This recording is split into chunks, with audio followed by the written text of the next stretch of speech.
India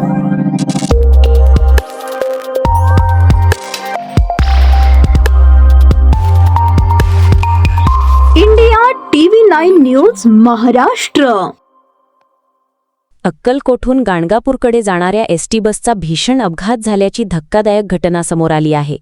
ही दुर्घटना रुद्देवाडी बस स्थानकाजवळ घडली. मिळालेल्या माहितीनुसार मुरुमाने भरलेला एक डंपर समोरून येत असताना त्याने एसटी बसला जोरदार धडक दिली. ही धडक इतकी तीव्र होती की बसचे मोठ्या प्रमाणात नुकसान झाले.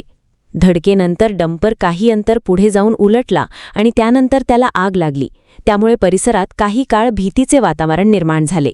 या अपघातात बसमधील अनेक प्रवासी जखमी झाले असून काहींना किरकोळ दुखापत झाली आहे, तर काहींची प्रकृती गंभीर असल्याचे सांगितले जात आहे. दुर्दैवाने या घटनेत 3 प्रवाशांचा मृत्यू झाल्याची प्राथमिक माहिती समोर आली आहे. अपघाताची माहिती मिळताच स्थानिक ग्रामस्थांनी तात्काळ घटनास्थळी धाव घेत मदतकार्य सुरू केले. जखमींना बाहेर काढून रुग्णालयात हलवण्यात आले.